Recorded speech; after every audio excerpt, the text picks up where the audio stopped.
Fala pessoal, tudo bom? Professor Silvio aqui para a gente fazer uma revisão especial aí para o Tribunal Regional do Trabalho, tá bom? Então revisão aí pro TRT2, tá? TRT São Paulo, legal? Vamos fazer uma revisão aqui e nessa revisão eu vou fazer um pouco diferente do que eu costumo fazer. Eu vou preencher junto aqui, vou utilizar um documento do Word, porque daí todas as telas que eu precisar, as anotações e tudo mais, eu vou editando esse documento junto com vocês. Então o principal aqui não é só resolver as questões, porque provavelmente você já resolveu muitas questões, mas o principal aqui é justamente complementar aquilo que você já viu, né, com outras possibilidades que podem ser cobradas na sua prova, tá bom? Esse é o nosso objetivo aqui principal, mais do que resolver questões, mas te lembrar sobre pontos importantes e complementar com novos conteúdos para que você possa ver, de repente caiu uma questão muito parecida na sua prova, mas ele muda um detalhe, por exemplo, como que a gente já vai ver já nessa primeira questão aqui, tá? Que é uma questão sobre o comando attrib. Então a questão diz o seguinte, ela diz ali, no Windows 10, funcionando em condições ideais, um analista judiciário de um Tribunal Regional do Trabalho estava no prompt de comando, né, o CMD, que é a tela de você realizar comandos dentro do Windows, legal, executando como administrador, aplicou o comando attrib-R, né, attrib mais R. Para um dado arquivo, o que ele vai fazer? Então, o comando attrib é para atribuir atributos em determinados arquivos. Então a gente tem uma relação desses comandos aqui e eu separei essa relação para você. Eu vou colocar nos principais comandos aqui para que você tenha esse material depois. Então quando a gente pega aqui dos atributos, deixa eu até deixar mais bonitinho aqui. Vamos lá, olha só, cadê aqui? Isso aqui, beleza. Então a gente tem aqui o attrib-R, que é somente leitura, o attrib-H, que é oculto, o attrib-S, que ele pode ser, né, para arquivos de sistema, legal, e o attrib-A, que é para arquivo pronto para arquivamento, né? Então são os atributos que você tem sobre o comando attrib. E tem um detalhe importante também. Veja que aqui é puro decoreba, né? Eu já vi várias questões sobre este comando em prova. E aí tem um detalhe importante. Quando você usa o attrib, no caso, mais, né? Ele vai adicionar um atributo. Se você está usando o attrib menos, né, com um sinal de menos, ele vai remover o atributo. Aqui, ele está usando o attrib mais. Então, ele está adicionando o determinado atributo, que é o atributo somente leitura, né? Que é o attrib-R, que ele falou ali, está na prova ali, né? O attrib-R é o somente leitura. Tudo bem? Então, são atributos que você pode adicionar ou remover estes atributos dos arquivos. Tá? Então, de repente, já teve outras questões tratando disso. Então, de repente, na sua prova pode cair um outro atributo. Vale muito a pena, né, ficar de olho nessa tabelinha aqui para você poder levar para a prova. Então, primeira questão aí, gabarito letra E. Vamos para a questão número 2. Os computadores utilizados na rede interna de um tribunal devem estar protegidos contra ataques de códigos maliciosos, né, de malware e acessos não autorizados. Em máquinas com esse sistema operacional, instalado e funcionando em condições ideais, o Windows 10, então ele vai estar falando ali, né? Windows 10. A letra A diz que o Windows 10 possui anti-spywares que são utilizados exclusivamente para remover vírus, já que infectaram o sistema. Assim, esses vírus são neutralizados e não oferecem mais nenhum tipo de ameaça. Veja, você tem, no caso, os anti-spywares e tem também o antivírus dentro do sistema operacional Windows.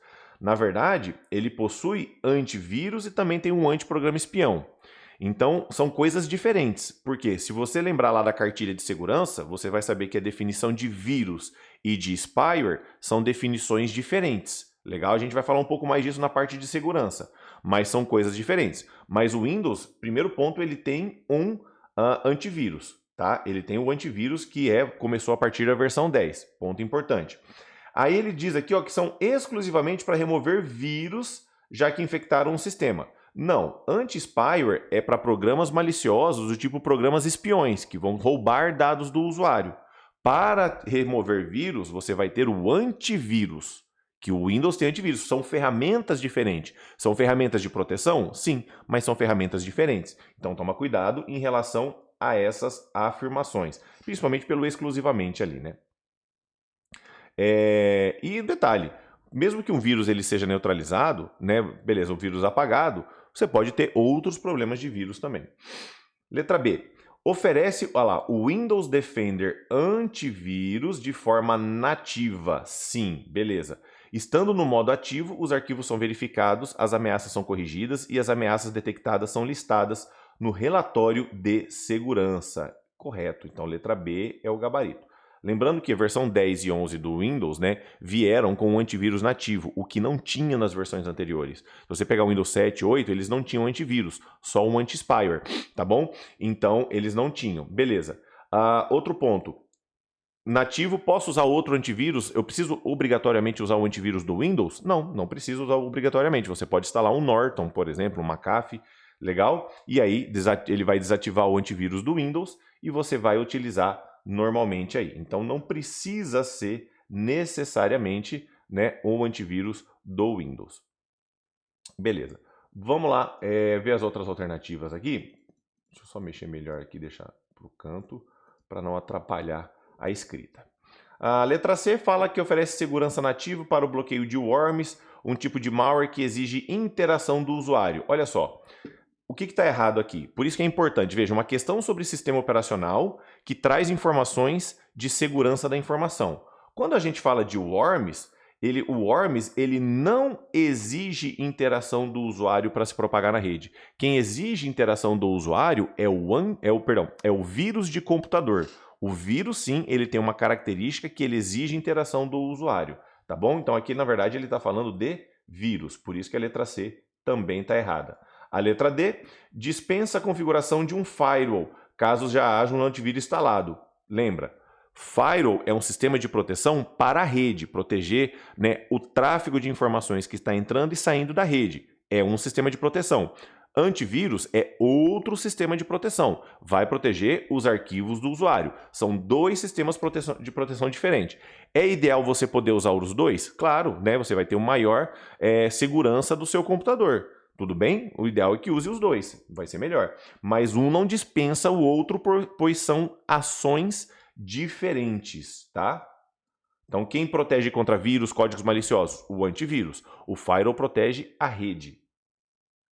Letra E possui um recurso nativo chamado Defender Shield, que impede a instalação de qualquer programa malicioso e monitora todas as ameaças caso esteja executado no modo S. Pessoal, o modo S, no caso, o que quer dizer o modo S? Não tem nada a ver em relação ao Defender Shield, tá? Em relação a essa questão de um sistema de defesa. Esse é um primeiro ponto. Outro ponto é que não existe o aplicativo Defender Shield, tá, no sistema operacional Windows, tá? Esse é um outro ponto também, beleza. E o que é o modo S? Anote aí, o modo S, ele é o modo onde quando você ativa ele no sistema operacional Windows, ele vai permitir instalação de aplicativos somente do Microsoft Store, ou seja, somente da loja Microsoft. O modo S, ele é um modo que você ativado, né? Porque normalmente você pode instalar aplicativos e tudo mais de outros fabricantes, né? De outras empresas, de terceiros, no caso, que não seja a Microsoft. Mas quando você ativa no sistema operacional o modo S, você tem a possibilidade, né? Ou melhor, ele vai limitar a instalação de aplicativos, tá? Para somente aplicativos da empresa Microsoft. Isso melhora, uma questão que já caiu em prova, por exemplo. Isso melhora a segurança do computador? Sim, melhora de certa forma. Por quê? Porque o Windows só está permitindo instalações da própria empresa, né? O sistema operacional seu só está permitindo instalação de aplicativos da própria empresa. Então, claramente, né, isso de certa forma vai melhorar a aplicação, porque daí, como eu não conheço a empresa de terceiro, eu sei que, né, eu não vou ter problemas, pois está proibida a instalação de aplicativos de terceiro, tá bom? Então isso é o modo S, só permite instalação de aplicativos da Microsoft Store, tá? Que é a loja Microsoft. É que nem você vai instalar somente aplicativos no celular, por exemplo, só aplicativos que são da Apple, né? Se é o iPhone, por exemplo, tá? Então isso quer dizer, mas o Defender Shield não existe, e aí você viu que, né, mesmo se fosse falando do Firewall, por exemplo, do Windows, o modo S não tem nada a ver com o Firewall, são coisas diferentes, né? Então são coisas que não tem nada a ver, independente se fosse um sistema de proteção aí. Então, beleza, número 2, letra B. Questão número 3. Sobre as funções, sobre a função Windows Defender Firewall do Windows 10 e o combate a vírus, worms e outras pragas virtuais, ele, letra A, bloqueia automaticamente a execução de arquivos infectados com vírus ou worms no sistema operacional. Acabei de falar. Lembra que o worms, ele não infecta arquivos. Quem infecta arquivos é apenas o vírus de computador. O worms, ele infecta a máquina, o computador do usuário. São características diferentes. Tá? Então vê que a banca mistura a questão de sistema operacional Windows, né, com a questão de segurança. São coisas diferentes. Quando eu falo das características dos códigos maliciosos, esses detalhes são importantes. Quando a questão diz que o worms, né, vai bloquear os arquivos infectados por worms, já está errado. Porque o worms não infecta arquivos, só o vírus que infecta arquivos. Uma das características do vírus é ser parte de um arquivo. Então por isso a letra A está errada. Se ele falasse só de vírus, aí beleza, né? Se falasse só de vírus, estaria certo. Letra B. Impede conexões, né? Ele está falando é outro detalhe também aqui, peraí. Outro detalhe também. Ele está falando do firewall, não está falando do antivírus. Mesmo se fosse só vírus, também estaria errado, perdão. Mesmo se ele falar só de vírus, tá? Lembra que quem protege contra vírus de computador é o antivírus. Letra B. Impede conexões de rede não autorizadas com base no endereço IP, protocolo ou porta. É isso, firewall, ele vai trabalhar a proteção da rede do computador. Impedir conexões, autorizar conexões. Um hacker que quer invadir, por exemplo, é o firewall que vai proteger em relação a isso. Ó, letra C. Remove automaticamente códigos maliciosos. Errado, isso quem faz é o antivírus. Desativa qualquer aplicação que tente acessar a internet sem permissão. Quem vai poder fazer isso aqui também é o antivírus. É responsável por realizar varreduras completas no sistema em busca de vírus. Quem que faz isso? O antivírus. Então, confirmando o número 3, gabarito letra B. Vamos lá para a questão número 4. Ao verificar a conectividade com a internet do Windows 10, um técnico constatou que a placa de rede estava configurada com o IPv4, né, com máscara padrão. Aqui ele está falando sobre máscaras de rede. Vamos lá. Primeiro ponto, o que é a máscara, né? O que é a máscara de subrede? Primeiro ponto, máscara de subrede é uma forma de fazer uma organização dentro do ambiente de rede da empresa. Então é uma forma de você poder dividir o ambiente de rede. Quando você tem um ambiente de rede muito grande, com muitos computadores, você pode dividir esse ambiente em redes menores, em blocos de, podemos dizer assim, separado. Por exemplo, quando eu trabalhei na Secretaria de Fazenda do Mato Grosso, lá tinha lá vários blocos, né? Aí tinha o bloco da parte de administração, de contabilidade, a parte de TI. Então, com as máscaras de subrede configuradas, eu posso separar essas redes, até pelo tráfego de informações para controle, gestão e tudo mais. Legal? Outro ponto também que você vai conseguir definir, né? Você vai conseguir dividir em redes menores para uma organização e você vai poder definir também os intervalos de IPs válidos dentro do ambiente de rede. Né? Porque o que é o IP? O IP é a identificação de um dispositivo na rede. Né? A gente já sabe que o IP é a identificação do dispositivo da rede. Então eu consigo, no caso, né, fazer essa divisão, configurar, por exemplo, a quantidade de IPs válidos, né, e fazer essa subdivisão de redes. Esse é um primeiro ponto que a gente tem que entender aqui. Um outro ponto que é importante entender é que os endereços de IPs, legal, eles são divididos em classes, classe A, classe B, classe C. Isso é uma divisão, né, da configuração de rede. Cada classe do endereço de rede, ele tem uma máscara padrão, que é o início dela, que é um número padrão, que é o início dessa máscara. Então eu vou colocar a tabela aqui, mostrando essa divisão dos IPs A, B e C. Um primeiro ponto é isso aqui. Então dá uma olhada nessa tabela aqui, que já vai te dar um norte em relação a isso daí. Então vamos lá. A gente tem aqui as classes de IPs. Então perceba o seguinte, perceba que IPs de classe A, o primeiro octeto vai começar com 1 e terminar em 126. O segundo, na classe B, o octeto começa com 128 e termina com 191.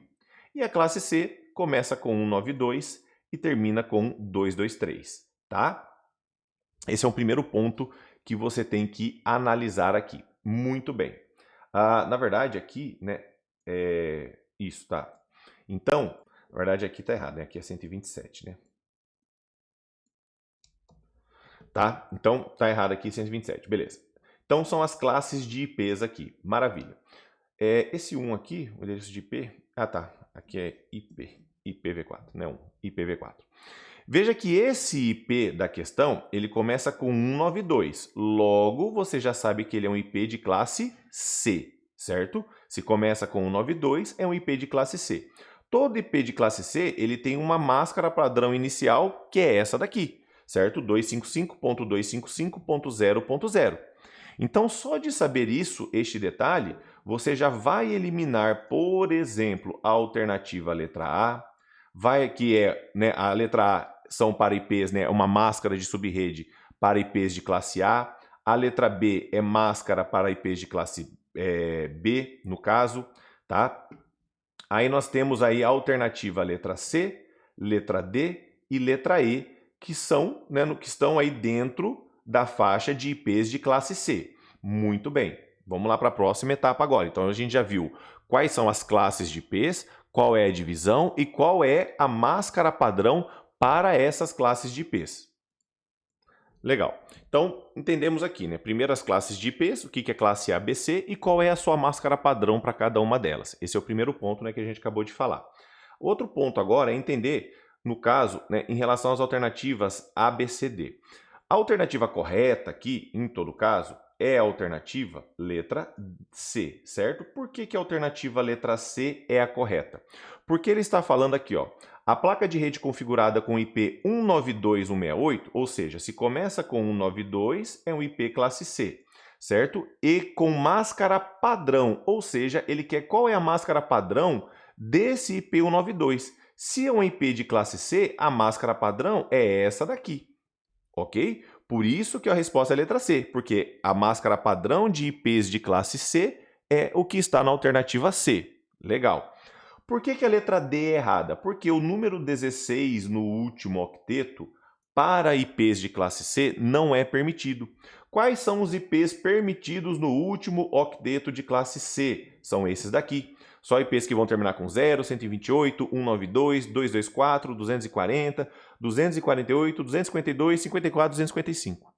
Esses são os números, podemos dizer assim, números permitidos no último octeto. Aí você vai falar, tá, Silvio, peraí, tudo bem, entendi por que a letra D é errada. Mas a letra E, ela termina com 248, e 248 está nos números permitidos do último octeto de IPs de classe C. Sim, tecnicamente está correto, mas a banca pediu, ela falou o seguinte, a banca pediu qual que é a máscara padrão. Ela não quer uma máscara aleatória, não, ela quer a padrão. A padrão, pessoal, é essa daqui, que é igual da alternativa letra C.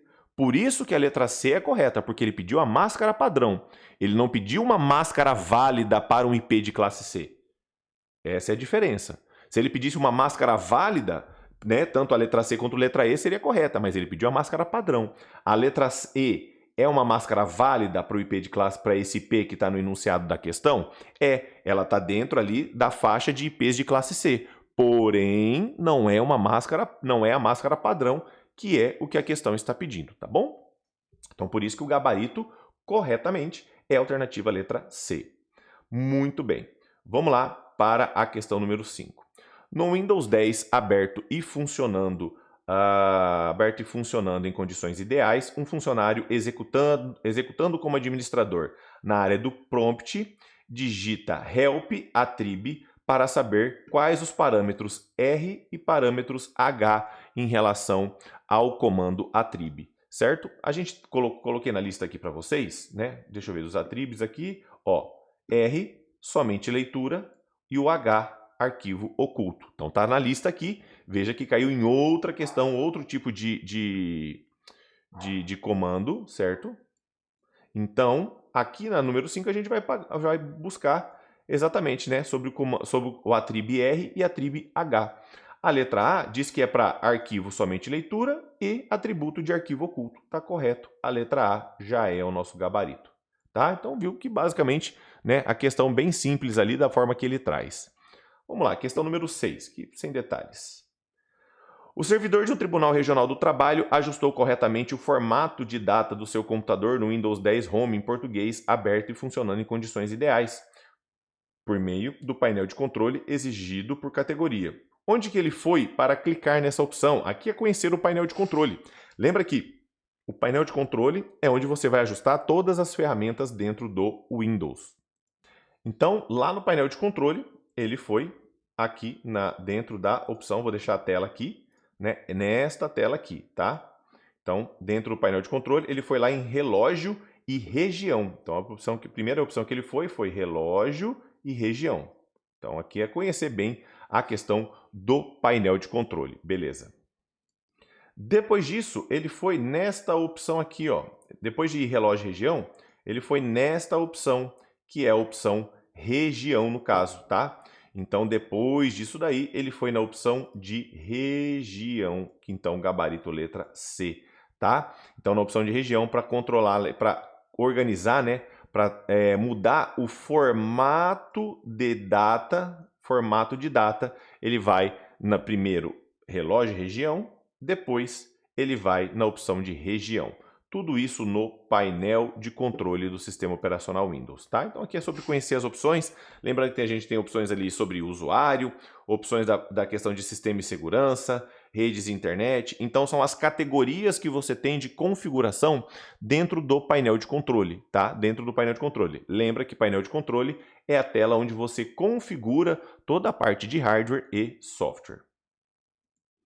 Vamos lá então, continuando com a gravação, a gente teve um problema aí no primeiro bloco, tá? Mas paramos aqui na questão de número 6. Vamos lá para a questão de número 7. Questão de número 7, deixa eu passar ela para baixo aqui, para a gente poder visualizar ela melhor. Então vamos lá, questão número 7 diz ali, ó.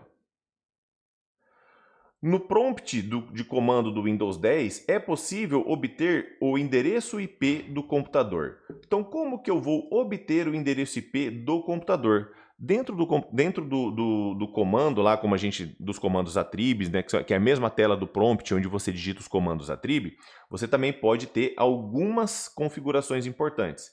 E aqui é um comando bem específico. Se você quiser saber qual é o IP do computador, você vai digitar o ipconfig. Aqui não tem mistério, é o ipconfig. Ipconfig, que é o comando que você vai digitar exatamente lá na tela de comandos, tá? Deixa eu ver se eu pego a tela aqui para vocês. Então dá uma olhada, ó. Aqui na tela de comandos, aqui, você tem o prompt. E aqui no prompt, a pessoa aqui, ó, digitou aqui, cadê? Não, aqui é o dir direto. Esse comando aqui é o dir. Aqui ele digitou o comando dir, que é para listar os diretórios. E aí, né, e aí a gente tem aqui, deixa eu continuar aqui. Aí. E aí aqui eu tenho o comando ipconfig digitado aqui. E aí ele vai mostrar aqui, ó, o endereço tanto do IPv6, se tiver, como IPv4, tá? Ele mostra aqui, ó, no caso IPv4, ó, o 92.168.1.3. Tá mostrando aqui, tá? Então o prompt de comando é essa tela. Coloquei aqui um comando muito comum também, que é o comando dir. O comando dir é para listar os diretórios. Então ele dessa pasta aqui, ó, pasta users mal, ele mostrou todos os diretórios que tem dentro dessa pasta, ó. Todos os diretórios que tem dentro dessa pasta ele vai mostrar aqui, ó, tá? Então, no caso, ele vai mostrar data e tudo mais, ó, contatos, desktop, documentos, downloads, né, favoritos, mostra todos os diretórios aqui, no caso, dentro do prompt de comando. Então, o prompt de comando é esta tela que a gente está vendo aqui, que eu posso acessar, por exemplo, né, indo lá nos acessórios, ou, como ele mostra aqui, eu posso digitar, como a outra questão falou, o CMD. CMD, ele vai, né, eu vou abrir essa lista aqui, esse comando aqui, tá bom? Então não tem comando ip-address, as outras opções ali, né, elas não vão fazer sentido, vamos focar no que realmente vai fazer sentido aqui. Maravilha. Vamos lá para a questão número 8. Então aqui o comando dir, como é que ele vai apresentar, e o comando ipconfig, como ele vai apresentar. Detalhe, ó, ele mostra aqui também, ó, a máscara de subrede, ele mostra, né, o endereço IPv4, o gateway, então ele mostra todas as informações de rede do computador do usuário, tá? Questão número 8, vamos passar a questão número 8 para baixo aqui. Questão número 8, fala ali. No prompt de comando do Windows 10 em português, ao se digitar o comando, de novo, ó, ipconfig e teclar Enter, tá? Só que aqui é uma outra questão também sobre ipconfig, tá? Não é a mesma questão, ó. Não é a mesma questão. Ele fala aqui, ó, o IP é possível obter o endereço IP do computador no prompt. Como? Comando ipconfig, beleza. Aqui não. Aqui ele está falando, ó, no prompt, em português, ao se digitar ipconfig, o que vai acontecer? Então aqui é quase que o processo inverso no caso, legal? Então quando a gente fala dessa questão aqui, ó, a letra A diz o seguinte, que ele é exibido, dentre outras informações, o endereço IPv4 do computador, por exemplo, 198.168.15.7. Então aqui o IP, né, como a gente viu lá, ele mostra o endereço IPv4 quando você mostra lá, tá? A letra B diz que abre uma janela que é para configurar os endereços IPs. Não, não é para configurar. Ele vai mostrar os endereços IPs. O ipconfig vai mostrar as configurações de rede. A letra C fala que as configurações dos adaptadores de rede de computador são resetadas. Não, ele vai mostrar as configurações de rede geral. As configurações dos adaptadores de rede são exibidas em um novo endereço IP. Já, né? Acabamos de falar. A letra E está errado, por quê? Porque esse endereço aqui é um endereço de IP, né? É um endereço de IP? É, mas é de um IPv6. E a questão falou que é do IPv4. IPv4 é esse da letra A aqui, ó. Esse aqui é o endereço de IPv4. O endereço que está na letra E é de um endereço IPv6. Então perceba a diferença entre os dois itens, tá bom? Confirmando aí o gabarito letra A. Vamos lá para a gabarito para a questão número 9, né? Questão número 9. Ele baixou lá. Vamos subir um pouquinho, né? Ficou muito longe a questão número 9, né?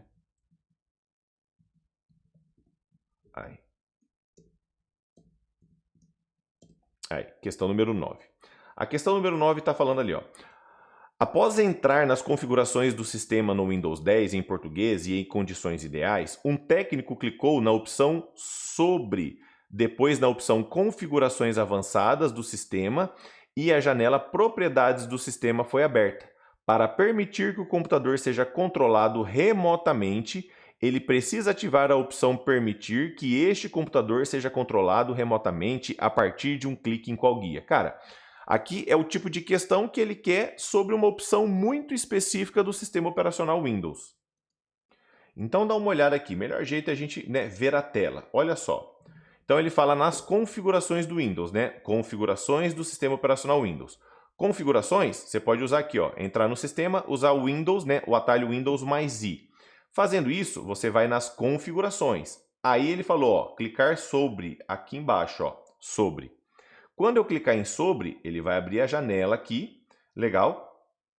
Tudo bem? E aí você tem as configurações avançadas do sistema. Veja como a questão foi muito específica sobre essa situação do acesso remoto. E aí, quando eu tenho essa opção do acesso remoto ainda, legal? Vai abrir, aí eu clico aqui, ó, configurações avançadas do sistema, vai abrir as propriedades aqui do sistema e eu tenho a opção de remoto. Então veja como foi, como foi extremamente detalhista essa questão aqui, tá? Então, basicamente, né, ele diz o seguinte aqui na número 9. Aí ele fala aqui, ó. Para permitir que o computador seja controlado remotamente, ele precisa ativar a opção Permitir que este computador seja controlado remotamente a partir de um clique na guia remoto, né? Então, na guia remoto é o nome da guia. Tudo bem? Que é essa guia que está marcada aqui, ó, guia remoto. E aí depois no botão avançado. Legal? Então, gabarito letra D. Ele queria saber exatamente qual é a guia dessa janela. Então, mostrando para vocês aí como eu chegaria nessa janela. Configurações do Windows, depois sobre, depois configurações avançadas do sistema, aí ali guia remoto, que vai ter a opção que ele quer ali para configuração de acesso remoto. Então veja como é extremamente, é o tipo de questão que é extremamente ali técnica, extremamente objetiva. Então pode ter esse tipo de questão na prova? Pode ter esse tipo de questão na prova. A questão, o ponto é, né, que nem todas as opções, é impossível você conhecer todas as opções do sistema operacional Windows. Aqui a gente está sendo bem específica. A gente tem questões mais simples, de configurações mais básicas, e a gente está vendo o máximo de configurações aqui para poder estar preparado para a prova, né? Então, vamos lá para a questão número 10.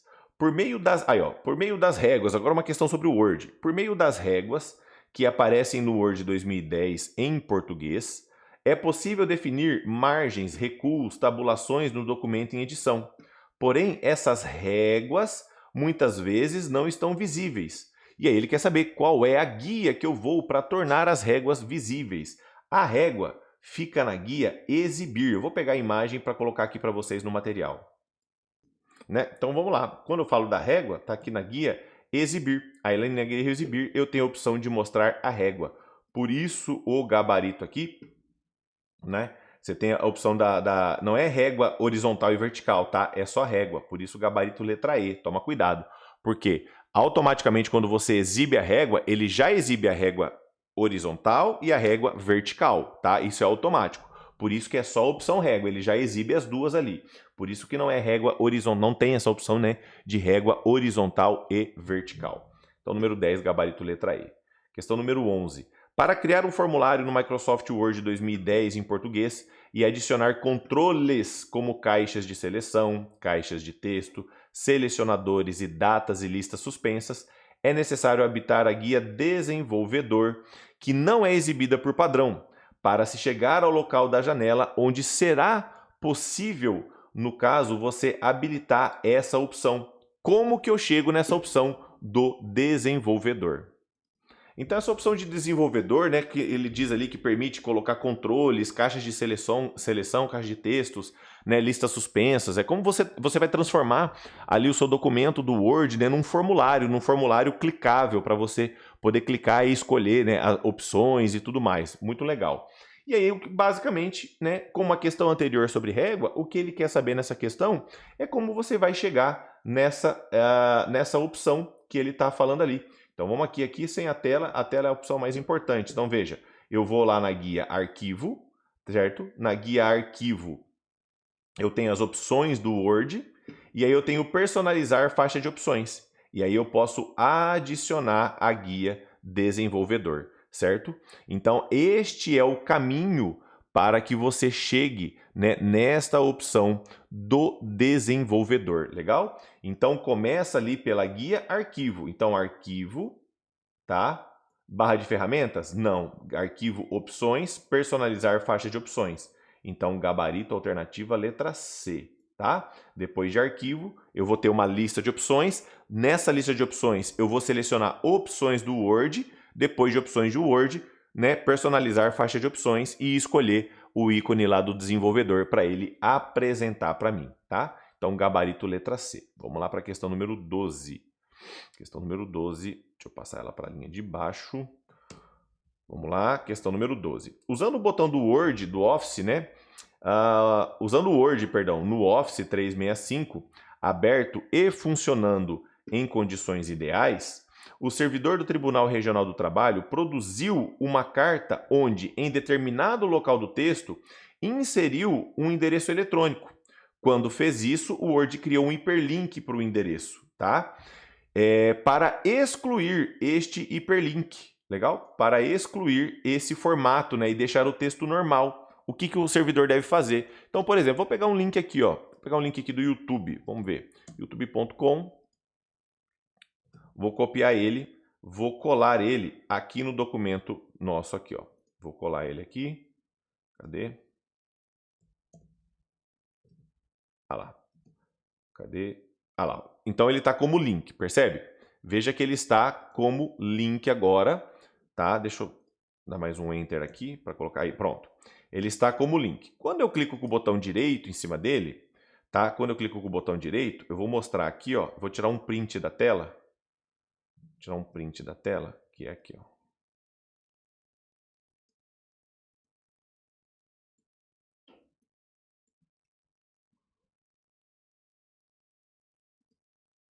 Maravilha.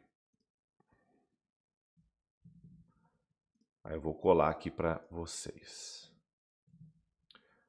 Nossa, meio grande, né? Vamos diminuir. Olha só. Quando eu, né, cliquei com o botão direito, porque às vezes não aparece aí, por isso que eu tirei um print. Veja que eu tenho aqui, ó, hiperlink, tá? E depois eu tenho aqui, ó, remover hiperlink. Legal? Então eu tenho essas opções quando eu clico com o botão direito no link. Quando eu remover o hiperlink, tá? Quando eu remover o hiperlink, então eu vou remover aqui agora, botão direito, não está aparecendo aí, mas vou hiperlink e remover hiperlink. Olha lá, ó, ele transformou o texto num texto normal, né? Ficou todo o texto todo preto ali, que é um texto normal. Então, o gabarito correto aqui é a alternativa, letra o quê? Ó, letra A diz, clicar com o botão direito do mouse no hiperlink e escolher remover hiperlink. Ele fala do... E o meu Office é o 365, né? Mas é hiperlink e depois opção remover hiperlink. É a única opção válida aqui, mas o gabarito letra A. Porque a letra B fala remover hiperlink na opção formatar. Não tem isso, formatar hiperlink. Referências, nada a ver com hiperlink, né? Referências é sumário. Letra C. A letra D, clicar com o botão direito do mouse no hiperlink, referências cruzadas. Nada a ver, isso também é lá da guia referências. Guia formatar, não existe guia formatar no Word, tá? Desde o Word 2007 que não existe a guia formatar mais, tá bom? Mas tá o caminho aí mais correto aí na atualização. Opção hiperlink, remover hiperlink, tá bom? Botão direito, remover hiperlink. Então, o caminho correto aí dentro deste hiperlink que a gente colou aqui, tá bom? Para transformar ele em um texto normal. Vamos lá para a questão número 13. Questão número 13 aí na tela. Questão número 13.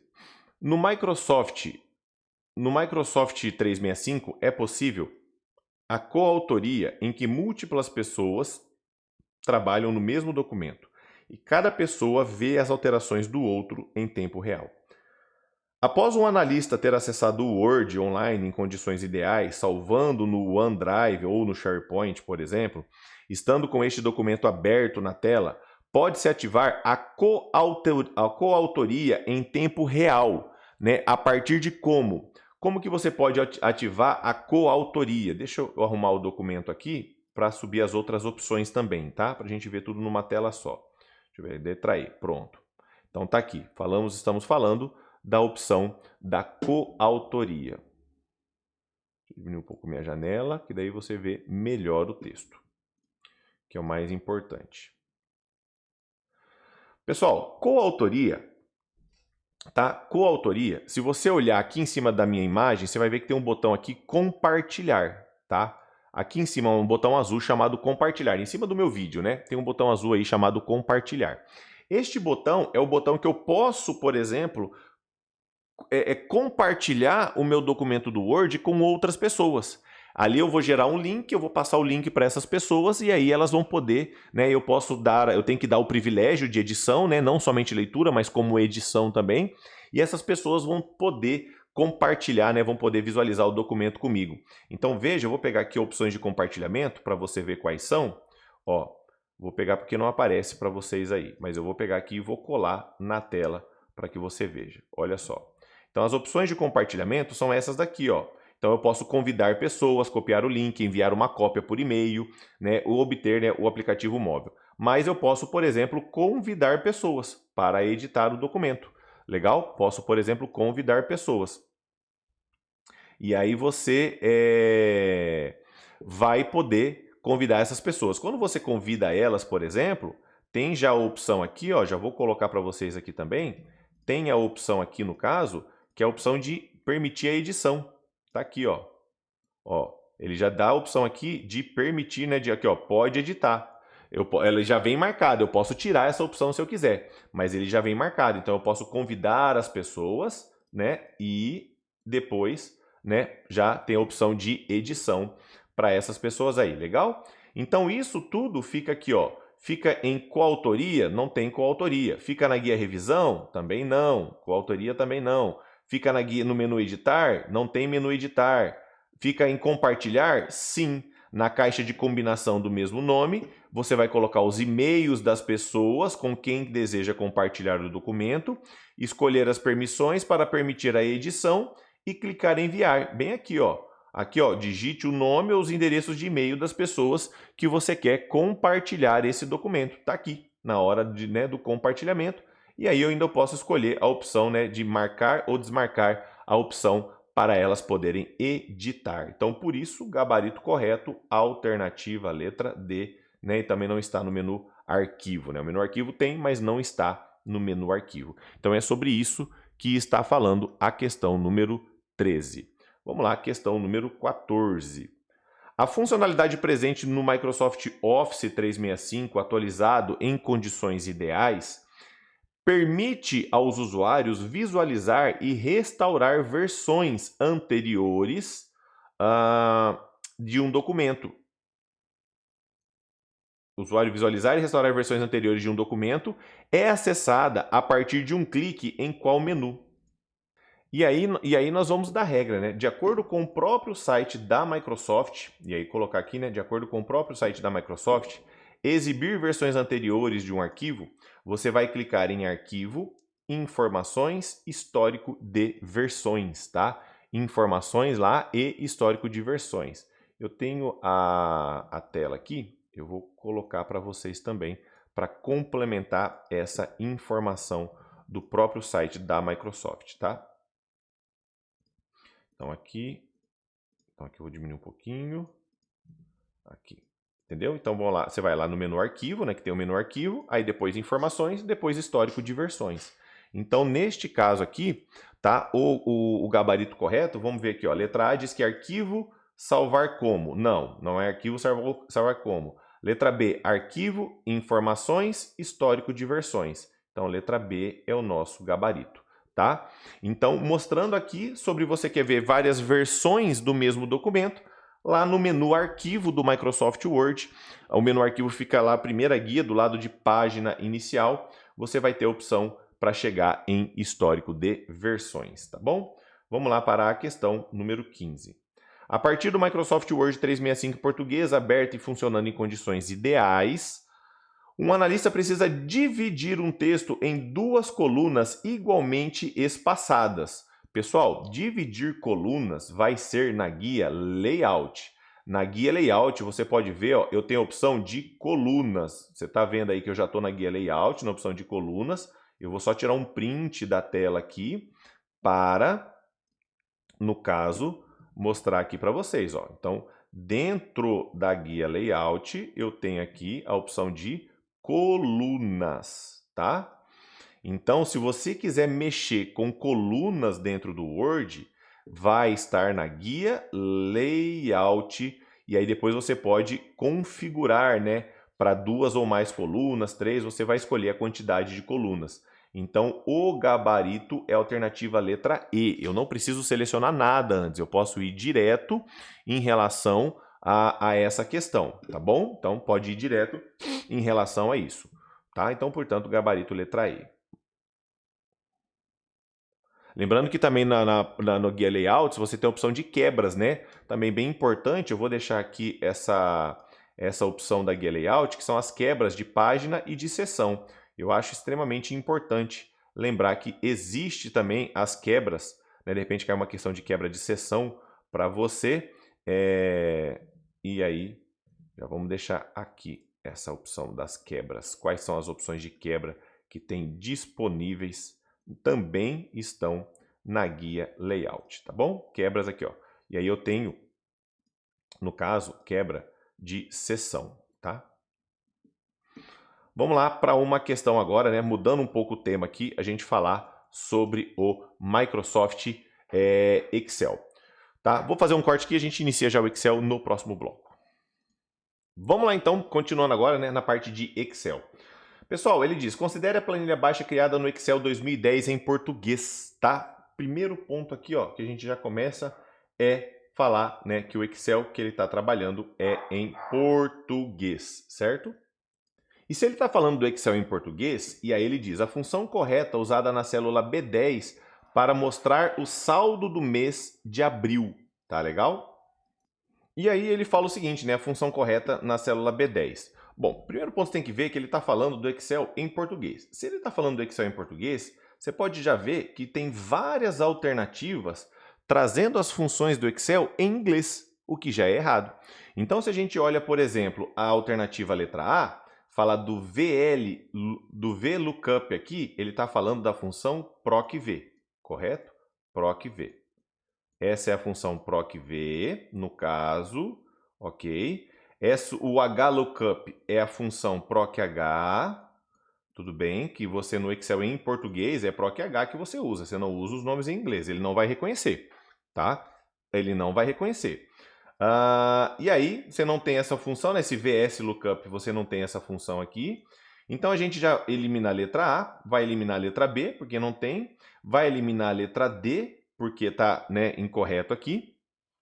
E aí, sobrou, no caso aqui, a alternativa C e a alternativa E. Olha só, a função PROC-V é uma função de 4 posições ali, ela tem 4 termos. Então, como que funciona isso basicamente? Você vai entender o seguinte, deixa eu pegar aqui e mostrar na linha de baixo aqui.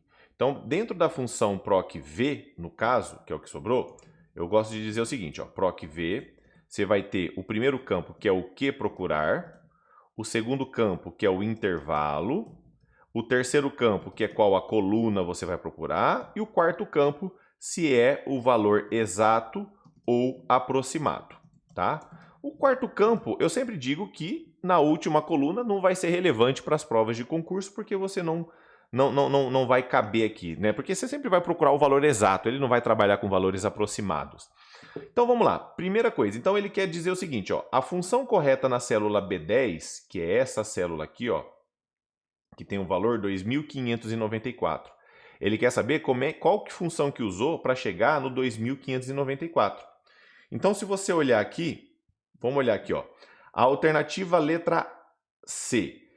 Ele está procurando o quê? Ele está procurando o conteúdo de A6. Quem é A6? A6 é abril, ó, tá aqui, ó, A6, célula A6. Ele está procurando esse conteúdo em qual intervalo? Ele está procurando no intervalo de A3 até D8, ou seja, ele está procurando de A3 até a coluna D, linha 8, que é o que ele está procurando. Então, ele está procurando aqui. Muito bem. Quando eu achar o conteúdo de A6 dentro desse intervalo, mostra o que está na coluna 3. Então, aqui, dentro deste intervalo, coluna 1, coluna 2, coluna 3, coluna 4. Então, neste caso, ele iria mostrar o valor 190, que é o que está na coluna 3. Então, a letra C também não é o gabarito. Agora, se você olhar a letra E, ó, eu estou procurando o mesmo A6 dentro do mesmo intervalo, só que me traga o que está na coluna 4, que o 4 aqui, né, que é o terceiro campo, ele representa, ó, qual a coluna, no caso. Sempre vai ser um número ali, e esse número representa qual a coluna. Então, ele vai procurar o abril dentro do mesmo intervalo, porém, o que está na coluna 4 é o valor 2.594, que é o que ele pede para apresentar aqui, certo? Por isso, o gabarito é a alternativa letra E, que é o que está com a sintaxe correta e o nome da função correto, né? PROC-V, tudo bem? Se ele está falando do Excel em português, eu só posso usar os nomes em português, tá bom? E a única coisa que está errada, tipo, o valor verdadeiro, né, dentro do valor true que ele colocou ali, né, que quer dizer o verdadeiro na letra C, indica que ele está procurando um valor aproximado. O quarto campo vai ser valor verdadeiro ou falso. Verdadeiro, valor aproximado, falso, valor exato. Tudo bem? Então, eu estou procurando um valor parecido com isso, ou seja, aproximado, ou um valor exato. Só que como as tabelas das questões de prova são tabelas bem objetivas, bem pequenas, você não vai relevar, você releva o quarto campo dentro da função proc, tá? Você não vai usar ele, se concentra nos 3 primeiros campos, principalmente nessa questão do que é, né, coluna, do que é, qual o número da coluna, intervalo, ou seja, veja que o intervalo, por exemplo, da função proc, tá? Seja PROC-V ou PROC-H, é sempre na segunda parte da função. Então, se você analisar aqui, por exemplo, a primeira parte da função sempre vai ser o que você está procurando, aí a gente vai para a segunda parte da função, que vai ser sempre um intervalo, e a terceira parte da função, no caso, que sempre vai ser o número da coluna, certo? Então, sempre nessa ordem, se o intervalo aparecer no lugar do amarelo, por exemplo, né, se o verde aparece no lugar do amarelo, já está errado, tá? Já está errado, porque a função já está com a estrutura errada. Então, esse é o ponto que você tem que prestar atenção também dentro da estrutura da função, tá? Então, a estrutura da função, coloquei essa, né, do PROC-V que está aí. Ó, mais uma aqui, ó, 17. A 17 diz o seguinte: no Microsoft Excel, também em português, aberto funcionando em condições ideais, o chefe de recursos humanos precisa encontrar na planilha nomes e salários, né? Vão estar em colunas diferentes ali. O salário que determina o salário que determinado funcionário recebe, né? No caso. Assim, a função que permite procurar o nome desse funcionário e obter o salário, então eu procuro o nome, obtenho o salário. Se você olhar aqui na alternativa, né, na questão anterior, você veja que eu procurei o mês e tive o saldo, coisas em colunas diferentes.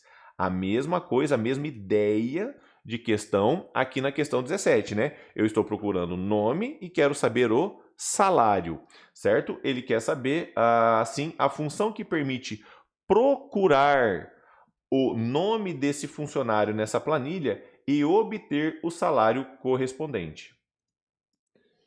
Então, olha só, se você olhar as alternativas aqui, tá? Se você olhar todas elas aqui, você vai eliminar já de cara duas alternativas, que é a função procurar e a função localizar, que essas funções, né, no caso, vão procurar textos, objetivamente textos. Aqui eu tô precisando analisar uma informação e trazer um outro resultado. Então, são duas coisas diferentes. Legal. Eu não vou usar, no caso, a função proc-h. Tá? Por quê? Porque a proc-h, ela procura, né, na horizontal, ou seja, ela vai procurar na mesma coluna. Então, eu não vou ter, né, normalmente nome e salário na mesma coluna, ela só vai mudar de linha. Então, a proc-h ela procura na mesma coluna com linhas diferentes. Não é o caso aqui. E aí você vai ficar na dúvida, né? Poxa, eu tenho o proc-v e também tenho o proc-x. O proc-x é uma atualização do proc-v, tá? E do proc-v e do proc-h. Na verdade, o proc-x é uma função melhor e mais atualizada, disponível nas versões mais recentes do Office, por exemplo, 365, no caso, que é o que ele está falando aqui. Legal? Então, o ponto é, o proc-v poderia funcionar? Poderia funcionar, mas ele não me colocou qual é a estrutura dessa planilha. E o proc-v, ele sempre procura os valores da esquerda para a direita apenas. Já a função proc-x, ela procura sempre, ela vai poder procurar em qualquer direção da planilha. Então, ela é uma função que tem mais recursos do que o proc-v. O proc-v ele é mais limitada no caso, tá? É uma função mais limitada. Então, neste caso aqui, o gabarito correto, tá? O gabarito correto é a alternativa letra D. Por quê? Porque a questão ela fala para mim de nomes e salários, mas ela não fala a direção, tá? Ela não fala a direção, ela deixa aberto ali. E se ela coloca, por exemplo, nomes nas colunas da frente e salários das colunas atrás? Aí eu estou mudando, aí a procura seria da direita para a esquerda. A planilha não deixa claro qual é a forma de procura. Ela não deixa claro que vai ser da esquerda para a direita. Porque daí, que nem aqui, se você olhar essa planilha aqui, nós estamos procurando da esquerda para a direita. É a única forma que o proc-v funciona. O proc-h, eu poderia inverter essa ordem que ele continuaria procurando. A estrutura do proc-x, perdão, tá? Proc-x. O proc-x poderia inverter. Então, no caso aqui, ó, eu posso usar igual proc-x, proc-x. Aí eu vou ter valor procurado, tá? Eu tenho o valor que eu estou procurando, que é o valor procurado, ponto e vírgula. Aí eu tenho o intervalo de onde vai ser a busca, né? Do onde buscar, tá? E o intervalo de retorno, da onde que então quando eu achar isso, eu trago aquilo que está na mesma linha, né? Mesma ideia. Então são esses três campos aqui. Então o proc-x ele é mais, tá? Mais atual que o proc-v. Então, como a questão não deixa claro qual é a posição de onde está nome, salários e tudo mais, como ele não deixa claro, eu não posso marcar a alternativa letra B, tá bom? Então não tem como, né? Poderia ser uma alternativa errada, depende da planilha, porque ele deixou aberto. Então o proc-x é uma função mais atualizada. Pode fazer o papel do proc-v e do proc-x. Perdão, o proc-x pode fazer o papel do proc-v e do proc-h. Beleza? Vamos lá. Questão número 18. Questão número 18 diz ali, ó, em uma planilha do Excel em português, as células A1 a A6 estão respectivamente com estes valores aqui. A fórmula correta que expressa a soma da média com o desvio padrão desses números, né? Qual vai ser a fórmula que expressa isso daí? Legal? Então vamos dar uma olhada aqui. Primeiro ponto, se ele está falando de média, já vamos eliminar a letra a letra B, porque a letra B está falando de soma, legal. Então está trazendo uma soma junto aqui. A letra C está falando isso aqui é uma função de média, mas isso aqui está em inglês e ele está falando da ferramenta em português. A mesma coisa do VS, do VLOOKUP lá que a gente viu na questão anterior. Então eu já vou eliminar a letra C e vou eliminar a letra D. Sobrando aí a alternativa letra A e a alternativa letra E. Um detalhe aqui também é só que houve um erro aqui, tá, na questão original, o erro em relação a chaves, tá? Aqui foi na fórmula, ele tá correto. Aqui não são chaves não, é parênteses mesmo, tá? Ele não vai aceitar chaves. Beleza, aqui também eu vou colocar aqui os parênteses, só para não ter esse problema aqui, tá? Agora aqui tem um outro ponto que eu quero trazer para vocês em relação ao Excel. Aqui ele está falando da fórmula DEV/SPAD-A, tá? DEV/SPAD-A em relação à fórmula do desvio padrão. Olha só. Eu peguei aqui dentro do próprio Excel a questão do desvio, o que é o DEV/SPAD.A, tá? Que ele trouxe aqui para gente. Deixa eu pegar aqui isso dentro da própria ferramenta do Excel. Esse é um primeiro ponto que eu quero trazer aqui. Deixa eu colocar aqui. Tá? Então esse aqui é o DEV/SPAD.A, que é a fórmula que ele está pedindo lá. O Excel também tem uma fórmula que é o DEV/SPAD-A, tá? Só DEV/SPAD-A, tá? DEV/SPAD-A, que muda um pouquinho, que é bem parecido, tá? Vou colocar a sintaxe aqui dela também. Tem a DEV/SPAD.A, que calcula desvio padrão, e tem a DEV/SPAD só A também, que é diferente, tá? Esse é um outro ponto que eu quero falar. Aproveitando que a gente está falando do Excel, dentro do Google Planilhas, tá? Aproveitando que a gente está falando aqui, dentro do Google Planilhas, eu também tenho essas funções. Só que dentro do Google Planilhas, ele não tem DEV/SPAD.A, tá? Ele tem basicamente essas funções aqui, ó. Isso aqui que eu vou colar agora é dentro do Google Planilhas, tá? Do Google Sheets, que é o Google Planilhas aí em português, tá? Então, dentro do Google Planilhas, cadê? Aqui. Deixa eu colocar isso aqui na linha de baixo. Fica melhor, tá? Dentro do Google Planilhas, a gente tem essas funções aqui. Tudo bem? Então, tem uma pequena diferença aí em relação ao Excel para o Google Planilhas, tá? O Excel para o Google Planilhas. Então, ele não tem todas. Então, por exemplo, aqui, DEV/SPAD, deixa eu pegar minha caneta aqui, ele faz a amostra, aqui é só a amostra, tá? Amostra, tudo bem. Aqui, no caso, ele vai fazer a amostra mais um texto, que é o DEV/SPADA, no caso, É a amostra mais um texto, amostra de desvio padrão mais texto, tá? Mais texto. Legal. E aí aqui eu tenho de população, que é o DEV/SPAD-P, que vai trabalhar com população, amostra de população. Vou colocar aqui POP de população e aqui população mais texto. População mais texto. São funções que eu particularmente nunca usei, tá? Mas a banca cobrou ali. Então, mostrando as variações que tem, tanto no Google Planilhas, quanto as variações também que tem dentro do Excel 365, tá? Ponto importante aí, dentro do Excel 365, mostrando essas variações. Na verdade, se você pegar as funções de DEV/SPAD dentro do Excel, tá? Tem várias alternativas, vou deixar aqui também as outras variações, só para você saber, importante você lembrar, saber que elas existem, Saber que essas funções aí, saber que elas existem aqui. Deixa eu colocar aqui.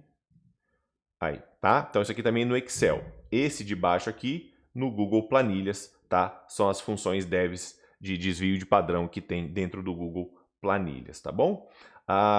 Voltando para a questão aqui, ele está falando, a função que calcula o desvio padrão que ele quer é o DEV/SPAD-A, que é essa função aqui. Por isso o nosso gabarito alternativa letra E, tá? Por isso o gabarito letra E. Ó, DEV/SPAD-R. DEV/SPAD-R, ó, nem tem essa função. DEV/SPAD-R não tem, ela nem existe. Então essa função aqui, ó, DEV/SPAD-R, ela nem existe. As funções que tem em DEV/SPAD são todas aí, colei para vocês dentro do Excel. Muito bom. Vamos lá para a questão número 19 agora. Questão 19.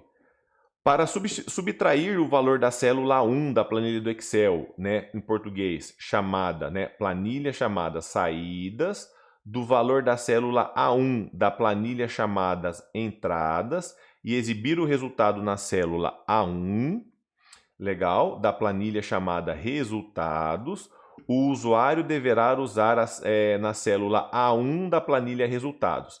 Estamos falando sobre, né, referência entre planilhas diferentes. Sempre que falar de referências entre planilhas diferentes, sempre que a gente falar de referências entre planilhas diferentes, sempre vai ser a fórmula nome da planilha igual, nome da planilha, ponto de exclamação, nome da célula, né? Essa é a fórmula padrão. Se ele está trabalhando aqui, ó, ele quer pegar da planilha saída o valor da célula 1, então uma das planilhas vai ser igual saída, no caso, saída, ponto de exclamação, A1. Isso é uma das planilhas. Aí ele está falando aqui da planilha entradas também, que é exibir o... Cadê? A célula 1 da planilha entradas também, né? Então, eu vou ter outra planilha que é entrada, no caso, entrada, ponto de exclamação, A1. Ponto de exclamação, A1. Então, e aí ele fala que ele quer o resultado, né? Essa subtração na planilha resultado. A planilha onde vai acontecer a fórmula, ela não importa. A questão coloca para você se confundir, ter mais nomes de planilha, mas ela não importa. Onde está acontecendo a fórmula não importa. O que importa é da onde eu estou puxando os valores. É isso que realmente importa, certo? Então, quando eu olho, por exemplo, as alternativas aqui, no caso, tá?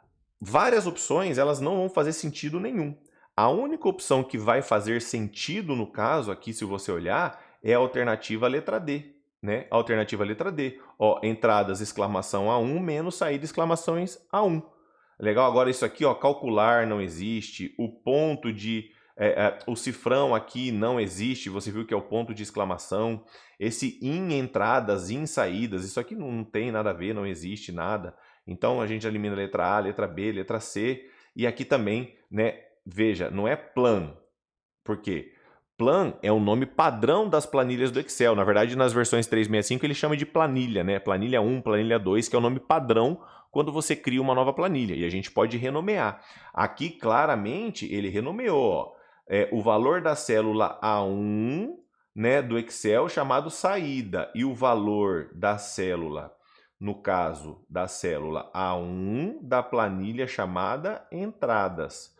Legal? Aí ele fala que o resultado vai sair na célula A1 da planilha resultado. Só que isso não importa, lembra?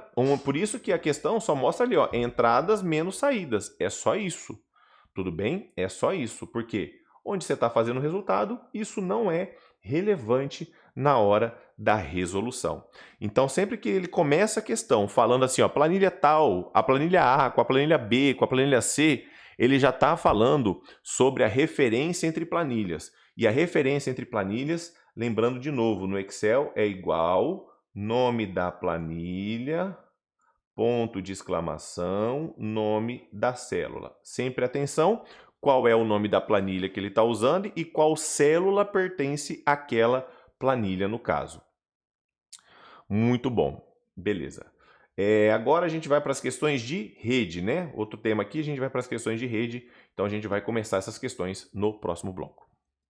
Vamos lá então, agora falando das questões aqui de redes, internet e tudo mais, tá? Questão número 20 está falando o seguinte ali.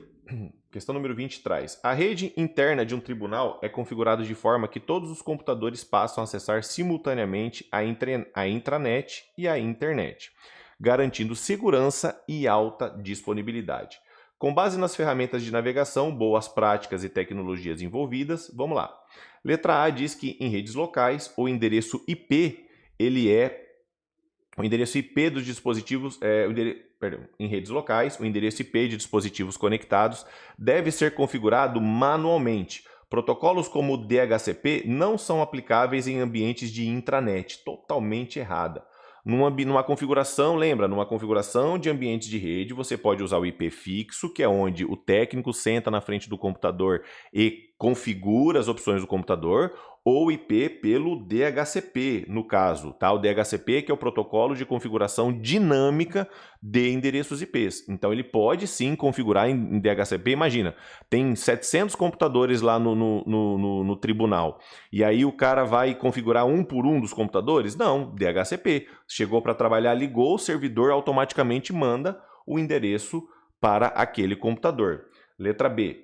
Para acessar a intranet, é necessário que o navegador esteja configurado com o certificado digital diretamente no sistema operacional, dispensando qualquer configuração de rede ou permissão do servidor. Muito nada a ver, tá? Certificado digital é uma coisa que vai garantir a identidade digital do órgão, por exemplo. Isso pode, né, pode ser aplicado, por exemplo, ao site do órgão. As configurações de rede, permissões e tudo mais são definidas no servidor para os usuários, o que os usuários vão poder acessar e fazer e tudo mais.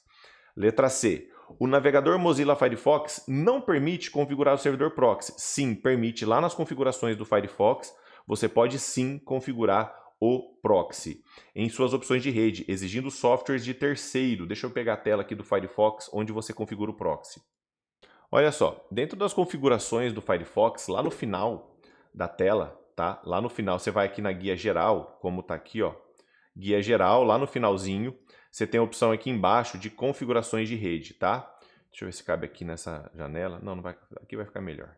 Então você tem aqui, ó, você vai na guia geral, aí na guia geral você desce a tela, rola lá embaixo, você vai ter configurações de rede, tem aqui, ó, configurar conexão.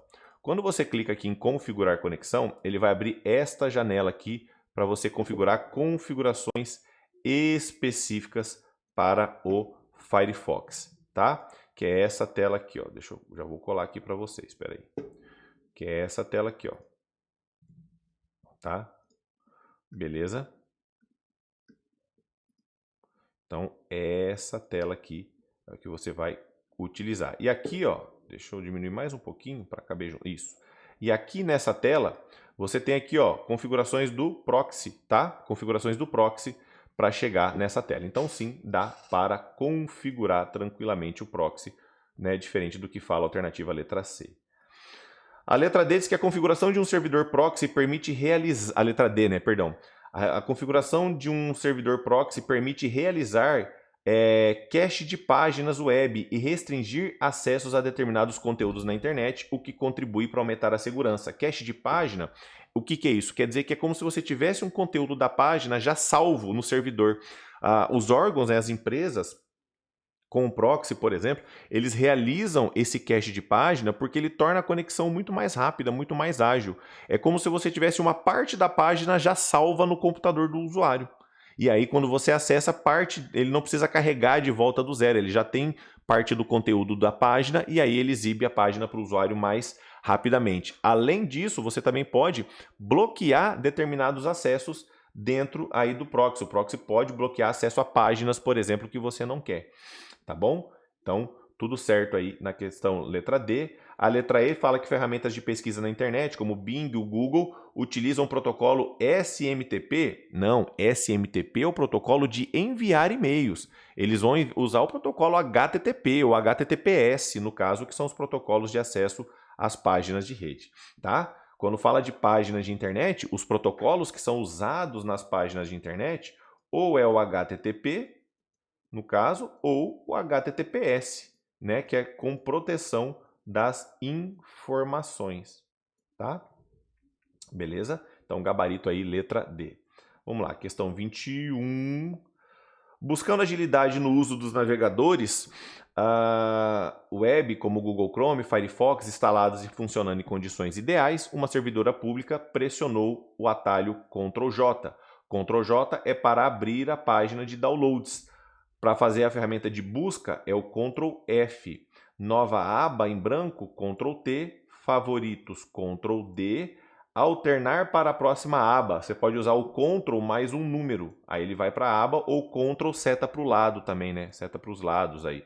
Ele vai também alternando pelas abas, tá? Então aqui mais sobre atalhos dos navegadores, tá bom? Para fechar uma aba é o Ctrl W. O Ctrl W ele fecha a aba que você está vendo naquele momento, tá? Vamos lá. Questão número 22. Sobre atalho, né, não tenho o que comentar. É isso aí mesmo. Questão número 22, tá? A questão 22 diz ali, considere as seguintes características relacionadas aos navegadores, né, Internet Explorer, Firefox, Google Chrome e suas versões ideais. Item 1 diz ali que suporte a múltiplas conexões que permitem personalizar a experiência do usuário e adicionar novas funcionalidades. Então, o item 1 ali, né, que ele fala sobre a questão do suporte a múltiplas extensões, ela é certo para o Firefox e para o Chrome, tá? Eles suportam extensões, né, para recursos que eles vão instalar. Agora, é muito limitado isso para a questão do Internet Explorer. Internet Explorer é o navegador mais antigo, né? Tanto que já saiu no Windows 11, ele foi descontinuado, substituído pelo Edge. Então, o Internet Explorer é muito limitado a esse tipo de coisa, tá? Então, o item 1 não pode ser considerado, né, o item totalmente correto ali. O item 2 diz que mecanismos internos para bloquear conteúdos indesejados, como pop-up, scripts maliciosos, proporcionando mais segurança e navegação, tá?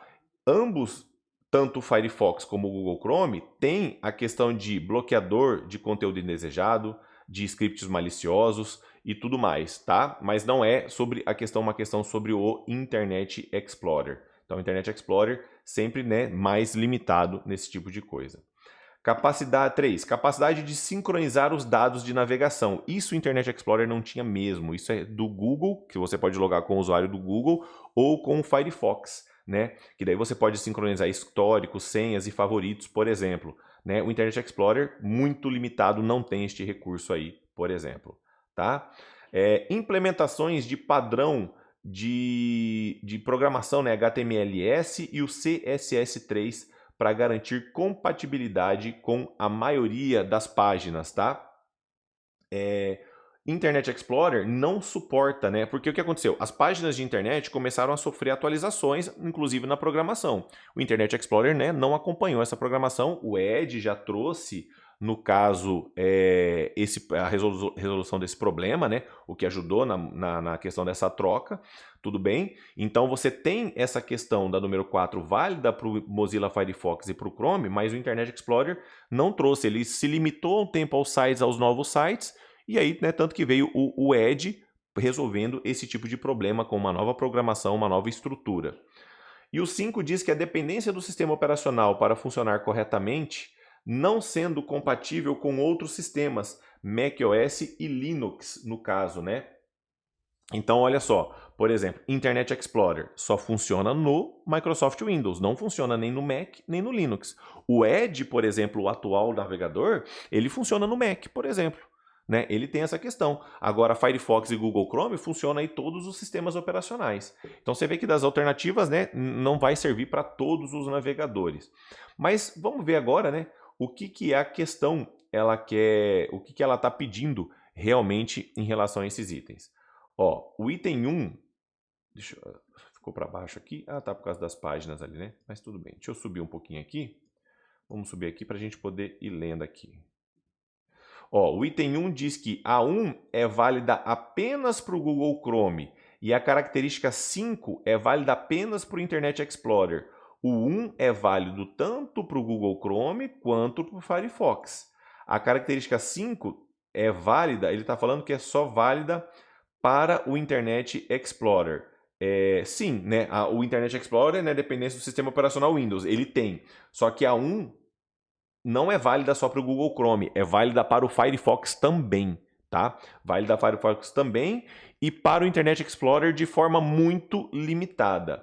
Então a letra A é o gabarito errado, por enquanto não é isso, tá? O item 2, ele fala, a letra B, né, perdão. A letra B diz que o item 2 é válido para o Mozilla Firefox. O que é o item 2? Mecanismos internos para bloquear conteúdos.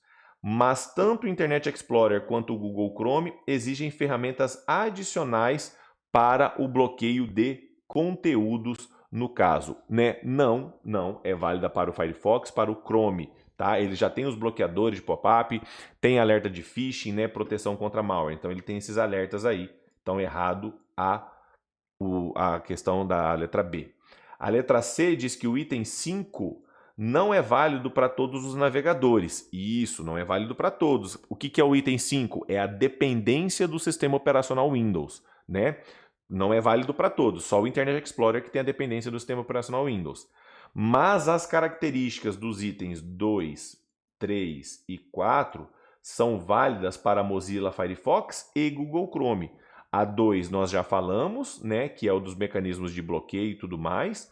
A 3, que é o processo de sincronização, só válido para o Google Chrome e para o Firefox. E o item 4, a implementação de novas linguagens de programação para sites, que, como eu falei, o Internet Explorer não atendia, sendo assim, né, motivando também a substituição pelo Edge. Então, ele falou que os itens 2, 3 e 4 são para Firefox e Google Chrome apenas. Então, letra C é o nosso gabarito aqui. A D diz que a 3, que é a capacidade de sincronizar, é válida para o Google Chrome. Não, para o Google Chrome e para o Firefox. Tá bom? A limitação é só do Internet Explorer. E a letra E diz que o item 4 não é válida para o Internet Explorer, pois este navegador teve seu suporte descontinuado em sua versão 13 e nunca ofereceu suporte padrões para o HTMLS e o CSS3. Isso só foi possível com o seu substituto do Microsoft Edge. Detalhe que o Internet Explorer ele parou na versão 11, tá? Ele acabou na versão 11 e foi lançado o Microsoft Edge em 2022. Então o Internet Explorer parou na versão 11 e foi lançado em 2022 o novo Edge. Aqui ele colocou, né, versão 13, é versão 11 e é 2022, não é 2023. Tá bom? Então, confirmando também o erro da questão, tá bom? Vamos lá para a questão número 23. Questão número 23 diz ali, ó. No Outlook, né, no Office 365, acessado via browser em condições ideais para o analista criar uma reunião e o Outlook enviar automaticamente um convite de e-mail em que os participantes podem acessar, recusar ou responder com uma alternativa, ele deve clicar em. Então aqui é sobre conhecer a ferramenta do Outlook. E aí eu vou colocar a tela aqui do que a gente lê as opções, né? Bom, uma coisa importante que você tem que saber do Outlook é que ele não tem a opção de agenda, tá? É só a opção de calendário, não tem a opção de agenda. Então a gente tem aqui, ó, na opção de agenda para você poder marcar essa opção aqui para você poder colocar as pessoas. Então, sabendo que não existe a opção de agenda, a gente aqui, ó, agenda não é agenda. Então eu já elimino a letra A, elimino a letra C, elimino a letra E também, que fala sobre agenda. Beleza? A letra B fala que você clica em calendário e aí, de forma adequada, no dia desejado para a reunião, adiciona os detalhes da reunião, título, data, e adiciona os e-mails, os convidados, e depois clica em enviar. E a letra D, ela diz o seguinte, calendário, aí na opção agendar reunião. Quando você clica no calendário, vou mostrar aqui uma tela, tá? Quando você clica lá no calendário ou direto na data, por exemplo, tá? Ou direto na data, ele já basicamente mostra já para você colocar, ele fala ali que você tem agendar reunião. Não tem essa opção agendar reunião, tá? Não tem essa opção agendar reunião. Você, no momento que você vai clicar, ele já vai abrir a opção para você, deixa eu colocar a tela aqui, ele já vai ter a opção ali de, por exemplo, novo evento, né? Ou como o Google Agenda faz, você já coloca direto os detalhes da reunião, tá? Já coloca direto os detalhes da reunião no caso, tá bom? Então, o gabarito correto ali, aqui quando ele diz aqui, ó, calendário, depois opções, agendar reunião, essa opção não existe, tá? Essa opção não existe. Você vai colocar no calendário, clicar de forma adequada no dia desejado para a reunião e vai adicionar os detalhes da reunião. Os detalhes está aqui, ó, que é, por exemplo, reunião, com quem que vai ser a reunião, as datas, né, alguma observação, tudo isso você vai colocar na opção de calendários ali no caso. Beleza? Vamos lá para a próxima questão. questão número 24. Questão 24, passar ela para baixo aqui. A questão 24 fala que no site do buscador do Google, um analista deseja realizar buscas mais específicas e refinar resultados, reduzindo o volume de informações irrelevantes. Nesse contexto, para buscar pela palavra corregedor somente nas páginas do TRT6, lembra que quando eu quero fazer pesquisa em site específico, eu uso o comando site . Este é o comando, tá? Então, se eu quero pesquisar, por exemplo, né? Você quer pesquisar ali estudo somente no site www.pciconcursos.com.br, remover ali, né? Vamos tirar a palavra informática. Então, eu estou procurando a palavra estudo somente no site pciconcursos.com.br e tô, né, com o hífen do lado da palavra, você está excluindo aquela palavra, né? Então, estou, né, já colocando aí a forma de exclusão. Então, o hífen do lado da palavra exclui a palavra. Site é o recurso para você procurar em site específico. Legal? Se eu quero procurar estudo de concurso de maneira exata, eu vou usar o quê? Eu vou usar aspas duplas, né? Aspas duplas é a pesquisa exata, a frase, o termo exato no caso. Então, quando a gente pesquisa o termo exato, vai ser isso daí, tá bom? Então, ponto aí, né, já de revisão em relação às formas de pesquisa. Pesquisa exato, aspas duplas, site específico, site dois pontos, exclusão, hífen do lado da palavra, né? Tipo de arquivo. Tipo de arquivo é o file type, né? File type dois pontos. Eu vou procurar num tipo de arquivo específico. Eu, por exemplo, coloco tipo file type dois pontos docx leis, ou seja, ele vai procurar arquivos em Word, né, que é o docx, que contenham a palavra leis, tá bom? Então, outro tipo de pesquisa aí que é o file type no caso, né? Vou até marcar aqui file type, beleza? Muito bem. Tá? File type, né, e site dois pontos também, o recurso, né, que cai bastante. A aspa dupla, que é a pesquisa exata, ou o hífen também. Sabendo esses daqui, você já vai acertar 99% das questões, se não 100%, porque aqui já vai, né, que nem em URL, você não vai... em URL, existe o in URL, só que é tudo minúsculo, né?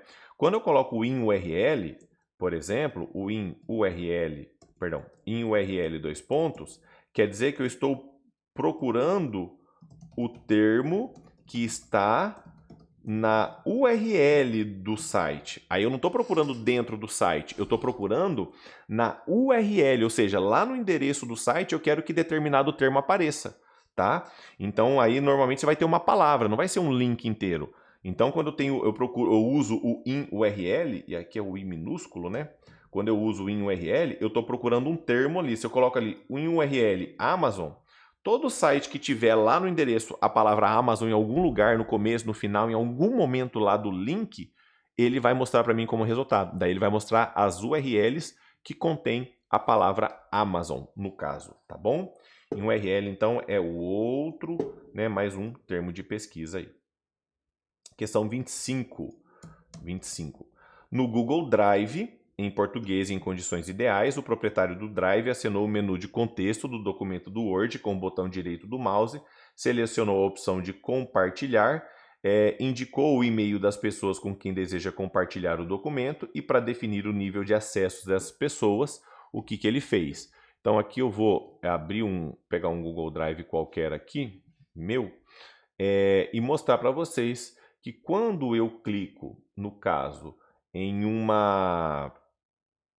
quando eu clico, por exemplo, né, em uma página e clico compartilhar, esse aqui, na verdade, deixa eu clicar de um jeito diferente aqui, porque senão vai aparecer muita coisa. Aqui acho que vai ser melhor.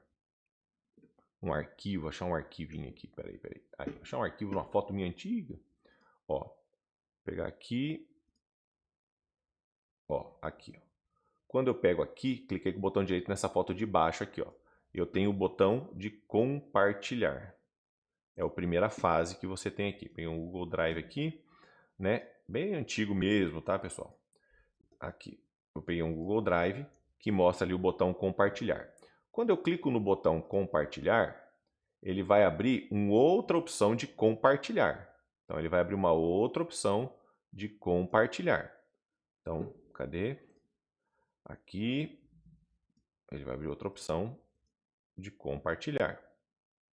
Depois que eu clicar nesse compartilhar de novo, deixa eu clicar nesse segundo compartilhar aqui, ele vai abrir as opções, né, que eu vou mudar aqui, mas já para ter as opções. Aí eu vou mudar. Aqui. Isso. Terceira tela aqui, tá? Aqui, pronto. Beleza. Então, olha só. Depois que eu clicar em compartilhar, para ficar tudo numa janela. Então, vamos lá. Cliquei com o botão direito, né, por exemplo. Aí eu tenho aqui, né, cliquei com o botão direito, aí eu clico aqui, ó, compartilhar. Veja que tem a setinha. Quando eu clicar em compartilhar, ele vai abrir de novo, aí eu vou em compartilhar de novo. Então, veja que eu vou em compartilhar 2 vezes. Legal? E aí aqui no acesso, normalmente ele vem restrito. Aí eu mudei de restrito para qualquer pessoa com link. Quando tem qualquer pessoa com link, você tem 3 opções de edição: leitor, comendador, né, de comentários e editor. Então você tem 3 opções aqui. Então lembra que você tem leitor, comentador ou editor. São as 3 opções que você tem aqui no caso, tá bom? Por isso o gabarito letra C. Muito importante lembrar, dentro do OneDrive, que é da Microsoft, você não tem 3 opções, você só tem 2. Você tem a opção de leitor, né, de leitura, e de edição. Só 2 opções no OneDrive da Microsoft, tá bom? Vamos lá para a próxima, 26 agora aqui. Questão 26. Deixa eu jogar 26 para baixo aqui. Beleza. Um analista deseja ajustar a aparência e as funções principais do Gmail, como densidade, tipo de caixa de entrada e tema. Isso tudo lá no Gmail, tá? Isso tudo no Gmail. Deixa eu abrir meu Gmail aqui.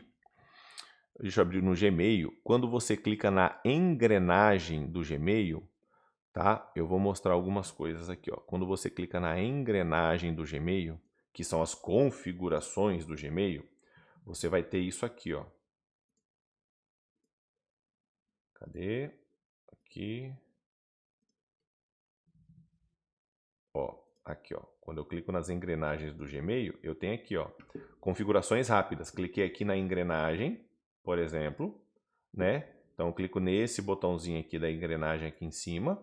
Aí eu tenho as configurações rápidas. Aí eu tenho, por exemplo, aqui, ó, densidade, que ele falou. Eu tenho tema, eu tenho tipo de caixa de entrada. Legal? Eu tenho todas essas opções quando eu configuro aqui na densidade, né? Por exemplo, para configuração, as configurações que ele está falando.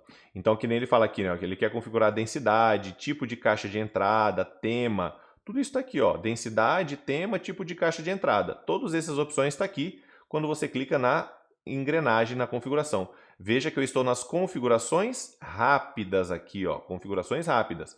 Eu poderia mostrar mais, né? Mostrar todas as configurações. Não é o caso. Então, esse gabarito aqui, para você chegar, ele vai estar aqui, tá? Ó, eu acho que fazer aqui, ó. Letra A, clicar em mostrar todas as configurações, viu que não preciso clicar em mostrar todas as configurações. Clicar em configurações, depois configurações rápidas? Não. Quando eu clico na engrenagem, ele já cai na opção de configurações rápidas direto. Tá? Eu não preciso clicar em configurações rápidas. Eu poderia clicar em mostrar todas as configurações, aí sim, mas não é o caso aqui. Fazer os ajustes no painel de aparência? Também não tem nada a ver. Clicar em mostrar todas as configurações? Não, eu não cliquei ali. Eu vou fazer os ajustes no painel de configurações rápidas, tá bom? É ali que eu faço. Por exemplo, se eu quisesse trocar a senha, como já foi cobrado em outra questão, aí eu ia lá em mostrar todas as configurações. Aí eu ia na opção, né, aqui, né, na engrenagem, aí mostrar todas as configurações, aí lá na guia geral para poder trocar de senha, né? Aí sim. Aí, mas aqui para essas opções não tem a necessidade, tá? Vamos lá para a questão número 27. Um técnico judiciário responsável pelo controle financeiro do Tribunal Regional do Trabalho precisa compartilhar uma planilha de orçamento mensal com a equipe e precisa agendar reuniões semanais para discutir o orçamento. O tribunal usa o Google Workspace, mas alguns membros da equipe preferem o Microsoft Office. A maneira mais eficiente de o técnico distribuir a planilha e agendar reuniões, garantindo que todos possam acessar e colaborar no caso, né? Então, se ele quer que todo mundo acesse essa mesma planilha, no caso, né, todo mundo, o cara usa o Google Workspace lá. Mesmo que a galera use o Microsoft Office 365, ele pode compartilhar a planilha do Google Planilhas, né, chamado em português aí de Google Planilhas, e enviar os convites pelo Google Calendário, né? E Outlook também pode enviar lá para os e-mails que for para todo mundo. Então, nesse caso, não tem mistério aqui, tá, pessoal? Aqui o gabarito é a alternativa letra A. Ele pode compartilhar. Independente do sistema, ele vai conseguir utilizar ali, tá? Independente do sistema, ele vai conseguir utilizar, tá? 28 fala sobre o Google Workspace em português, funcionando em condições ideais. O analista judiciário, ele extraiu corretamente a média aritmética das células de A1 até A6. Pessoal, as fórmulas são em português. Lá, né, então eu não vou usar os nomes em inglês nas fórmulas, tá bom? Não vou usar. Média não tem essa fórmula. MED tem, média de mediana. Mediana não é a média aritmética. Média é a função da média aritmética igual é no Excel, tá? Então o Google Planilhas hoje, ele, né, utiliza as funções básicas, as principais funções, da mesma forma aí que é no Excel, no Google Planilhas, tá bom? E a 29 tem ali em uma coluna do Google Planilhas, em português, aberto e funcionando em condições ideais, uma técnica judiciária escreveu nas linhas de 1 a 5, na coluna A, os números 18, 22, 89, 32 e 65. Na célula 6, escreveu uma fórmula que lhe trouxe o resultado do valor 89. Olha só, qual fórmula que ela usou? Não existe fórmula superior, não existe maxi, não existe topo. Não tenho essas três fórmulas, a gente não tem, nem no Excel, nem no Google. Eu tenho a fórmula máximo e tenho a fórmula maior, tudo bem? Só que a estrutura da fórmula maior, ela está errada. O correto seria, a gente sabe que maior é intervalo. Como é que é a função maior? Ela é intervalo, ponto e vírgula, posição. Ou seja, a função deveria ser igual, maior. Qual é o maior número, né? A1 até A5. Eu quero o 1. O que é 1? É o primeiro maior número no intervalo de A1 até A5. Então, a função seria correta dessa forma aqui. Ou seja, aqui na letra B está faltando parâmetros para a função. Aí, automaticamente, a gente sabe que ele usou a função máximo. O que a função máximo faz? Mostra o maior número do intervalo. Tá? Aqui foi um erro de cópia, mas é aqui, ó. Tá? Mostra o maior número do intervalo. Então, cuidado em relação a isso daí, tá bom? A próxima questão, deixa eu jogar ela para baixo aqui, a próxima última de planilhas aqui, tá? Vamos lá. Um técnico administrativo recebeu acesso à edição de uma planilha no Google Workspace em português e precisa substituir parte do código TRTX para o novo código TRT15 utilizando a função replace, conforme a planilha abaixo. Então a função replace é uma função para você substituir parte do texto. Qual que é a estrutura da função replace, né? Ela vai ser igual replace, tá? Abre parênteses. Aí a gente tem qual célula, né, no caso, que está o texto original. Então, primeiro eu vejo qual célula que está o texto original. Depois eu quero saber qual é a posição inicial do texto. Então, eu estou procurando onde está o texto. Tá. Eu vou começar a substituir a partir de qual posição? De qual posição inicial? Ah, legal. Qual que é outro ponto? Quantos caracteres eu vou substituir, né? né? Número de caracteres. Legal? Beleza. E por qual texto, né? Qual que é o texto novo que eu vou substituir? Então perceba, ele quer substituir o XX por 15, legal? Da célula B2. Então aqui na célula B2, certo? Que é onde está o texto. Mas veja, ele quer substituir o XX, qual fórmula que ele usou, para chegar no 15 aqui, né? Então, primeiro ponto, onde está o texto original? Ah, o texto original está na célula A2, vamos ver, que é o primeiro campo, né? Texto original. Ó, o texto original está na célula 2, então tá na célula no 2 está errado letra B, 15 está errado letra C, XX está errado letra D e 5 ali está errado letra E. Então, entenda comigo, ó, na célula A2 está o texto original. A fórmula foi digitada na célula B, né? Tanto que está mudado já. O que representa o número 4? A posição inicial, ou seja, você vai fazer a contagem assim, ó. Deixa eu apagar tudo aqui, ó. A contagem funciona assim, ó. 1, que é o T, 2, 3, aí, ó. Aqui no primeiro X é a posição número 4. A partir dessa posição, quantos caracteres eu vou trocar? 2, que é o XX. Entendeu? A posição 4 e 5. Então, ele procura a posição onde começa a troca e, a partir dali, quantos caracteres vai trocar. Então, começa no caractere 4, que é o primeiro X, eu vou trocar 2 caracteres. Legal. E o último é o quê? É o texto, ó, a posição número 4 é o texto novo. Eu vou trocar esses 2 caracteres pelo número 15. Por isso, confirmando o gabarito letra A, no caso. E aí, pensando nisso, aí, né, que ele cobrou, que a prova, né, a FCC cobrou essa função replace, eu vou deixar logo abaixo aqui uma relação de possíveis funções que ele poderia cobrar parecidas em relação a essa, né? Então, vou deixar uma outra listinha de funções que poderiam ser cobradas, a estrutura da função, como é que ela funciona. Eu vou deixar nesse material aqui, né, depois para você ter acesso, tá bom? Não, só vou continuar a resolução aqui para a gente finalizar, mas vai ficar na lista aqui, tá bom? No próximo bloco a gente finaliza com as últimas 5 questões. Vamos lá então, finalizar aqui agora falando sobre a parte de ameaças. A questão número 31 está falando ali. O WannaCry foi um malware, no caso, que infectou centenas de milhares de computadores em mais de 150 países, incluindo redes hospitalares, empresas de telecomunicação e transporte, causando prejuízo estimado em bilhões de dólares. Ele se propagava automaticamente de um computador para o outro sem a necessidade de interação do usuário e criptografava, ó, veja isso aqui, tá? Uma informação importante que ele está falando aqui, ó.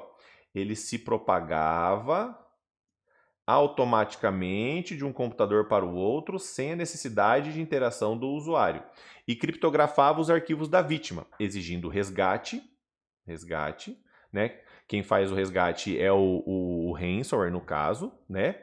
Em Bitcoin para liberar os dados. Essas características permitem concluir corretamente que o WannaCry é Pessoal, eu não posso falar que o WannaCry ele é um vírus de ransomware. Por quê? Por causa aqui, ó, sem a necessidade de interação do usuário, né? Lembra que o vírus, quando eu falo que ele é um vírus de computador, uma das principais características é o vírus sempre precisa da interação do usuário, tá? Então, por isso que não vai ser a letra A. Se está falando exigindo resgate, eu sei que é um ransomware. Sim, vai ser um tipo de ransomware no caso, que é o programa que faz isso. Por quê? O backdoor, por exemplo, né, quando eu falo aqui do backdoor no caso, ou do rootkit, são outros tipos de código malicioso. O backdoor é o retorno de uma ameaça a um computador comprometido. Isso está na cartilha de segurança, né, detalhado. O rootkit é um código malicioso que vai tentar esconder a presença de outro código malicioso. Então não tem nada a ver com o pedido de resgate e tudo mais. Falou de pedido de resgate, está falando do ransomware no caso, tá? Então por isso eu vou eliminar a letra D e vou eliminar a letra E. Só que isso é um tipo de worm e um ransomware. Por quê? Não precisa da interação do usuário e, no caso, né, pede resgate. Isso é característica de ransomware. Então são detalhezinhos que é importante você visualizar na hora da prova que vão fazer toda a diferença entre você marcar a letra A e a letra C por exemplo, numa questão dessa. Lembra que cada um dos códigos maliciosos, spyware, roubo de informações principais, keylogger, captura as teclas digitadas, o phishing, que é um golpe, não é um malware, o phishing é um golpe, que é aquele e-mail que você recebe se passando por uma instituição conhecida, tentando obter os seus dados, né, normalmente bancários. Então, dá uma lida em relação a estes itens aí. Vamos lá para a 32. A 32 fala ali, ó, um funcionário do tribunal acessou um link enviado por um e-mail que parecia ser uma rede social corporativa. Ao clicar, ele foi direcionado para um site falso que solicitava suas credenciais de login. Após fornecer as informações, ele percebe que era um golpe. Olha só quantas informações. Golpe. Recebeu aqui, falou aqui, ó, um e-mail que parecia ser de uma rede social corporativa, ou seja, parecia ser de uma instituição que era conhecida. Para evitar que esse problema ocorra novamente, a medida essencial que o tribunal deve adotar. Veja que isso é um e-mail, não é um vírus, é um golpe, né? Isso aqui provavelmente é uma prática de phishing, que eu acabei de explicar ali.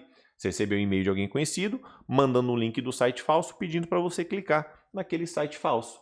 Então, a letra A diz que você deve configurar as estações de trabalho para reiniciar automaticamente. Nada a ver, você recebeu um e-mail. Você recebeu um e-mail que você não quer esse e-mail. O que você vai fazer? Você tem que, no mínimo, apagar o e-mail. Só apagar o e-mail. Recebeu um e-mail que você não conhece, parece ser um golpe, apague ele. Letra B, reforçar a política da troca de senhas. Não tem nada a ver com senhas isso. Exigindo a mudança trimestral. Não adianta o cara trocar a senha dele e ficar clicando em e-mails falsos. Não vai resolver o problema, né? Por isso a letra B está errada. A letra C, bloquear o acesso a todas as redes sociais corporativas. Entenda, isso não foi um problema de rede social. Foi um problema de um e-mail que ele recebeu. Se você recebe um e-mail lá na sua caixa de entrada do e-mail corporativo, e-mail pessoal, e clicar nesses links falsos, não vai adiantar bloquear todos os Instagrams e Facebook, porque a caixa de e-mail continua funcionando. A letra D, adotar uma solução de anti-spyware e exigir a instalação de todos os dispositivos de organização. Veja que não estamos falando de um programa espião, estamos falando de uma espécie de golpe. E a letra E, implementar um programa de treinamento contínuo sobre segurança da informação, incluindo a identificação de phishing. Identifiquei phishing, deleto o e-mail que pode ser o phishing, né? Que isso é uma ameaça de phishing. 33. Um analista judiciário do Tribunal Regional do Trabalho está explicando corretamente aos colegas de cargo que, letra A, o vírus de boot, o que é vírus de boot, né? Infectam o setor de inicialização dos discos rígidos ou dispositivos removíveis, tornando o sistema inoperável antes mesmo do carregamento do sistema operacional, né? Correto isso aqui. A palavra boot, pessoal, ela quer dizer processo de inicialização, inicializar o sistema. O vírus de boot, ele infecta os arquivos de inicialização. No momento que você liga o computador, é o processo de boot, ou seja, o Windows carrega os arquivos de inicialização para funcionar o sistema operacional e você utilizar. Os vírus de boot, eles atuam nestes arquivos, evitando que o sistema operacional vá inicializar. A letra B diz que o ransomware é projetado para se espalhar por toda a rede, sem exigir qualquer tipo de contato humano, bloqueando os arquivos do computador e exigindo o pagamento de resgate, no caso. Bom, olha só. O detalhe aqui é o seguinte, normalmente o ransomware ele é projetado, ele precisa de uma ação. Normalmente você vai receber no e-mail, executar um determinado arquivo, tá bom? Então, normalmente o ransomware ele vai pedir uma ação, tá? Na questão anterior, ele falava de duas ameaças, worm e ransomware, tá? Por isso lá a questão de não exigir, porque ele está falando de dois tipos de ameaça. Mas quando eu falo do ransomware específico, eu preciso lembrar que eu preciso infectar o arquivo que está contaminado, o arquivo infectado pelo ransomware, para que ele bloqueie os dados e aí venha exigir o pagamento de resgate. Um worm é um tipo de vírus que se propaga exclusivamente através de e-mails e exige interação do usuário. Gente, worms não exige interação do usuário. Vírus exige interação do usuário. São dois códigos maliciosos distintos. Diferente isso daí. D. Os vírus polimórficos são capazes de se replicar rapidamente sem a necessidade de um arquivo hospedeiro. Se está falando de vírus, uma das principais características do vírus é precisar de um arquivo hospedeiro. Lembra do vírus de pessoa. O vírus de pessoa precisa da pessoa, que é o hospedeiro. A pessoa é o arquivo. O vírus de computador, quando eu falo de vírus, vírus precisa ser parte de outro arquivo, ou né, outro arquivo no caso, entendeu? Como precisa da interação humana também. Então, duas características de vírus. Precisa da interação humana e precisa ser parte de outro arquivo, ou seja, precisa de um arquivo hospedeiro. Quando eu falo de worms, não precisa da interação humana, não precisa de um arquivo hospedeiro. E o spyware é um tipo de malware que se propaga como os vírus, por meio de vulnerabilidade de segurança do sistema operacional e é capaz de se ocultar do antivírus. Nesse caso, pessoal, se propaga como os vírus, né? O vírus, para se propagar, ele depende da interação humana. Os worms, não necessariamente, tá? E ele é capaz de se ocultar dos antivírus. Tá, pode se ocultar, tá? Mas não a forma de propagação dos spywares não é como dos vírus. Normalmente vai ser como um cavalo de Troia, um trojan, instala um spyware, ou seja, você executa um programa que parece ser verdadeiro, mas ele na verdade está instalando um programa espião no seu computador sem que você saiba. Isso é a definição de cavalo de Troia. Vamos lá, 34. Um técnico judiciário esclarece a seus colegas de cargo que a principal e correta função de um firewall em uma rede de computadores, né? O firewall, centralizar as informações que transitam pela rede em um único nó, de onde ele está instalado para que possa criptografá-los? Não, não é papel disso do firewall, nada a ver. Letra B, controlar o tráfego de dados entre redes, permitindo ou bloqueando conexões com base em regras pré-definidas aqui. Beleza, isso é o papel do firewall, né? Bloquear, liberar acesso, bloquear conexões que parecem, no caso, prejudiciais ao computador. O papel do firewall não é detectar e remover vírus. Este é papel do antivírus, no caso, tá? Distribuir para acelerar a velocidade também não é papel do firewall, ele não vai fazer isso. E o firewall também não realiza cópias de segurança, não realiza backups. O firewall é a proteção da rede. E a última questão, que diz ali, um Tribunal Regional do Trabalho tem uma política de segurança rigorosa que proíbe o uso de dispositivos pessoais para acessar a rede corporativa. No entanto, um funcionário foi flagrado utilizando seu celular pessoal, conectando a rede Wi-Fi do tribunal para acessar o e-mail corporativo através do navegador Google Chrome. A medida mais adequada para evitar que situações como essa se repitam, considerando as configurações de privacidade e segurança do Google Chrome e a política de segurança do tribunal é, letra A, proibir o uso de qualquer dispositivo pessoal dentro das instalações do tribunal. Não, né? Proibir o celular do cara ali, né? Tem outras formas mais eficientes do que falar que o cara não pode levar o celular para o trabalho. Letra B. Bloquear o acesso a todas as redes Wi-Fi não autorizadas no tribunal. Se ele bloquear todos os acessos às redes, né, como é que outras pessoas vão se conectar? Né? Não tem como, né? Bloquear o acesso à rede Wi-Fi, a rede sem fio, não vai ser uma forma de resolver, porque outras pessoas vão precisar se conectar, às vezes até um celular, às vezes corporativo, entendeu? Letra C, exigir que todos os funcionários utilizem um navegador específico. Não faz sentido nenhum. Configurar o Chrome para sincronizar os dados de navegação com a conta pessoal do Google. O que isso tem a ver com a proteção? Implementar um sistema de autenticação de 2 fatores baseados em contexto para acessar o e-mail corporativo, mesmo através do navegador. Então, a política de segurança, né, por exemplo, exige, né, que você, né, é interessante que você tenha uma autenticação de 2 fatores, onde você usa uma senha mais um código aleatório. Esse código aleatório pode ser enviado no celular, por SMS, né, o sistema que envia por celular SMS, pode ser enviado por e-mail, pode ser um programa de autenticação, por exemplo, Google Authenticator. Google Authenticator é um programa autenticador. Ele pode ser usado como um segundo fator de autenticação. Alguns sistemas ele vai pedir a senha mais o reconhecimento facial, uma autenticação de 2 fatores também. Então, isso sim vai melhorar a política de segurança do tribunal. Então, garantindo aí gabarito letra E, tá bom? Então, com isso, a gente finaliza aqui essa revisão geral aqui, com alguns pontos, tá? E esse material vai estar disponível para você com os complementos que eu falei, por exemplo, naquela questão das funções. Legal? Obrigado até aqui, a gente se fala na próxima aula.